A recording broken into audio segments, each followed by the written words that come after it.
Hello, in this episode we're going to learn how to make a topiary such as this, which is perfect for an entryway on the outside of your door, or a foyer, or any other corner where you might want some height and just some fall decor.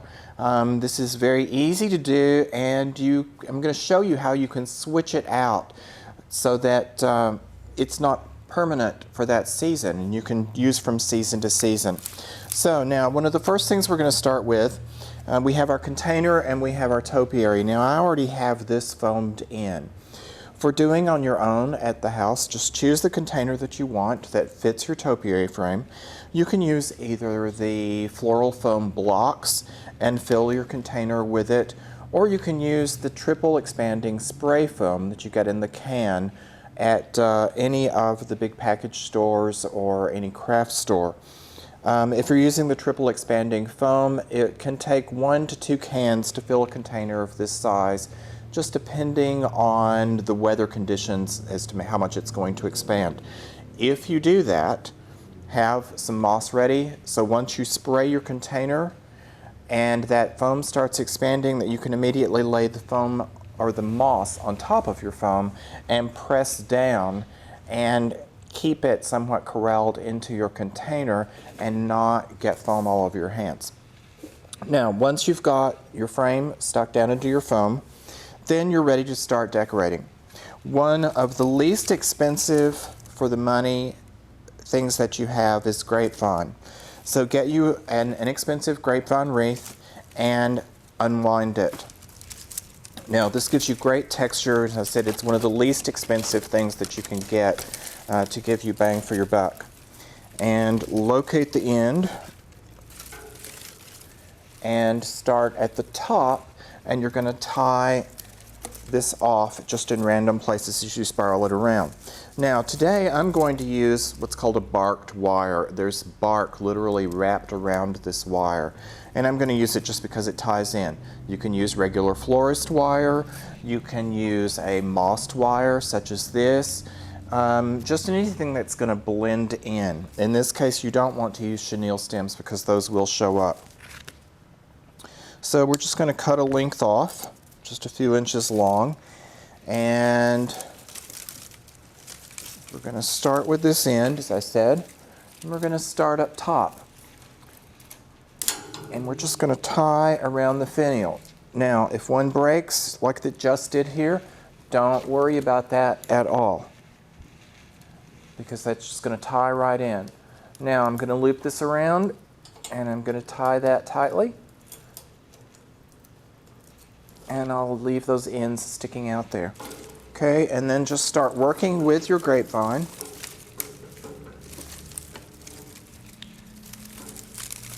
At that point, and just start wrapping. Now, this in general is easier to do on the floor, of course, unless you're a giant and can easily reach up.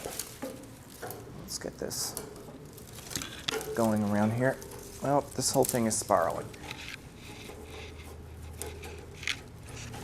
Okay, now let's make our first tie right here where this one's broken, and that's going to hold that end down.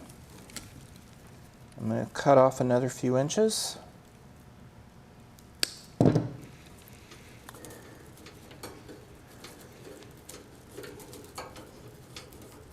All this is doing is starting your spiraling line and again giving you texture.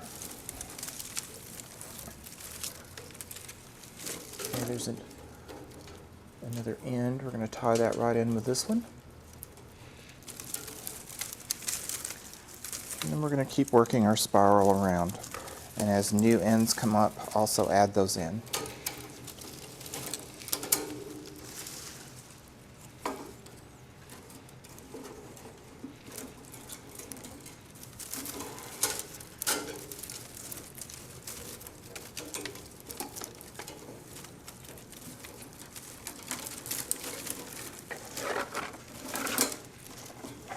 Okay, let's pull that on around. Bring this down, and now that I'm down to the bottom, I'm just going to snap this, and then I can lay the rest of that aside.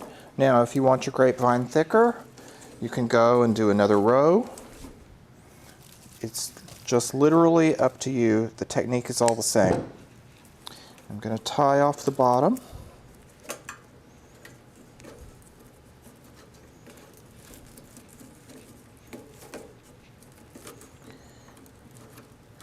And I've got this short end here. I'm going to tie that.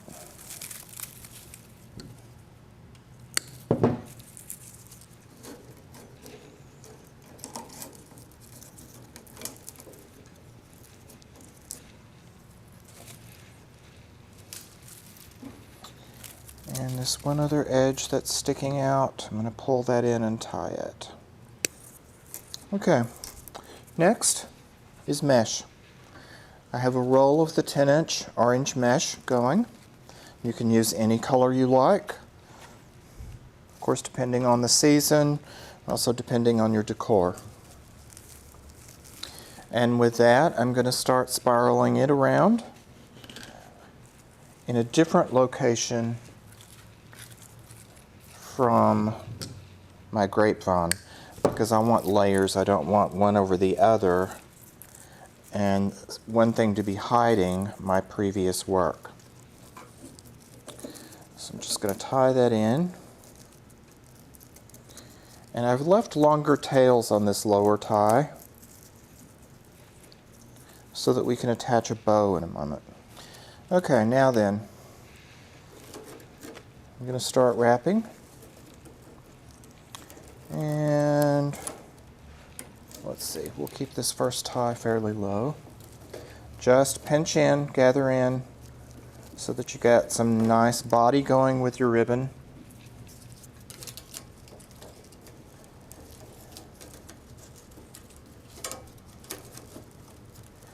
And secure that. And keep moving up the piece. And let that puff out around your grapevine.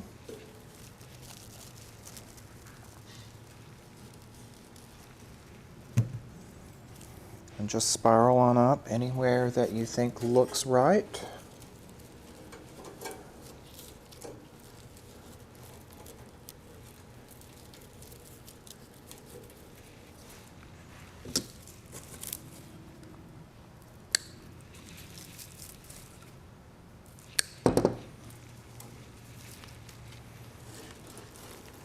We'll do one more about right here.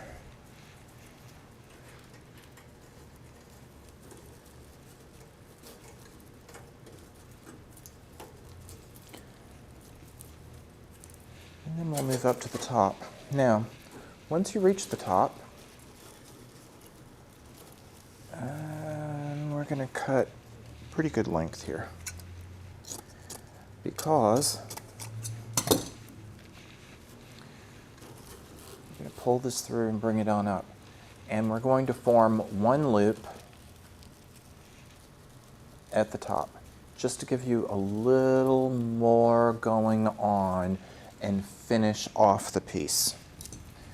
And then we're going to tie that as well.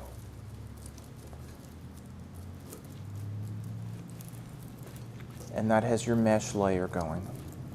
Now you could also use the 21-inch ribbon as opposed to the 10-inch that I've used. It will just give you more fullness. If you want more coverage over your frame, maybe if you've got a plain frame so there's no design work going on, you might want more coverage. Otherwise, I would stick with the 10-inch. Now then, next I'm using a burlap ribbon,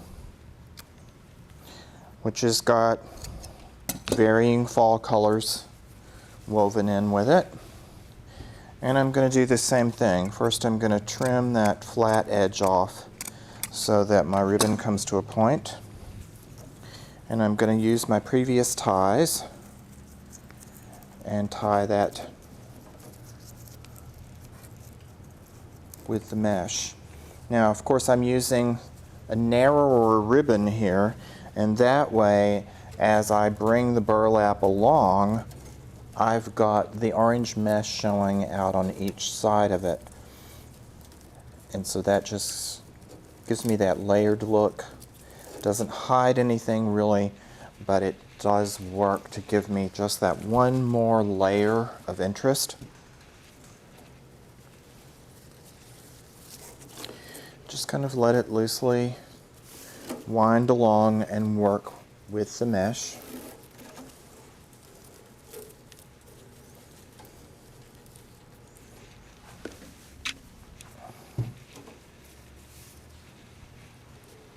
Keep on looping along.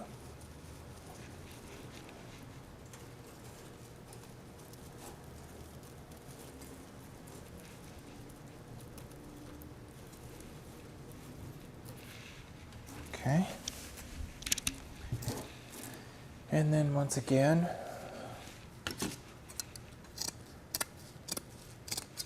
we're going to bring that through, up, make a loop, pinch it in, and tie it off beside the other piece. So now you can see, as I turn the piece, how you've got interest going on all sides. Now, next would be the bow. We have a video showing how to tie a bow, but we'll just kind of review that process. First off, you're going to roll out and you're going to leave a tail the length that you might want hanging down. Remember, the mesh curls some, so you can go a little more if you need to, because it is going to curl up. And you're just going to pinch all of this up in your hands. Do 1/2 twist so that you keep that bow loop going. And we're going to gather that in and grip it and turn our ribbon 1/2 twist. The reason I'm doing the 1/2 twist with this is not because I've just got one good side of my mesh, because it's the same on both sides, but because of the roll of the ribbon itself, the body helps keep my loops fully strong. Now you can stop off at 2 loops, particularly if you're having trouble with this, but normally I would go ahead and do 3, and that's what I'm going to do here.